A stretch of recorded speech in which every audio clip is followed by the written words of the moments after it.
నేర్చుకోకూడదు ఏమిటి అంటే ఈ కన్స్యూమింగ్ కల్చర్ అంటారు, వినియోగ సంస్కృతి. ప్రతిదానికి ఒక వస్తువు, ఏదో చిన్న అవసరం ఇలా వేలుతో అనుకుంటే తీరిపోయేదానికి దానికి ఒక పెద్ద పుడక, దాన్ని పొడుచుకోవడం, అక్కడి నుంచి పొడిచిందని మళ్ళీ దంత వైద్యుడి దగ్గరికి వెళ్ళి ఈ ఎంత వాళ్లే కనబడుతుంది. ఎంత వీలైతే అంత సూక్ష్మంగా హాయిగా సాధారణంగా బతకడమే భారతీయ సంస్కృతి. వివేకానందుడు చెబుతాడు, నువ్వు ఎంత ఆడంబరంగా బతకాలి అనేది పాశ్చాత్య సంస్కృతి నేర్పుతుంది, ఎంత సాధారణంగా బతకాలి అనేది భారతీయ సంస్కృతి నేర్పుతుంది.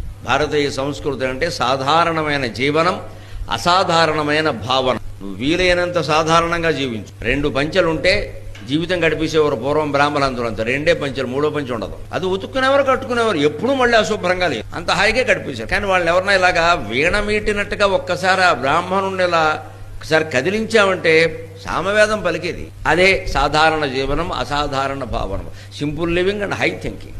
ఇంత ఈ భారతీయ సంస్కృతిని మనం కోల్పోకూడదు. పండుగలన్నీ మనకు అదే తెలియజేస్తాయి.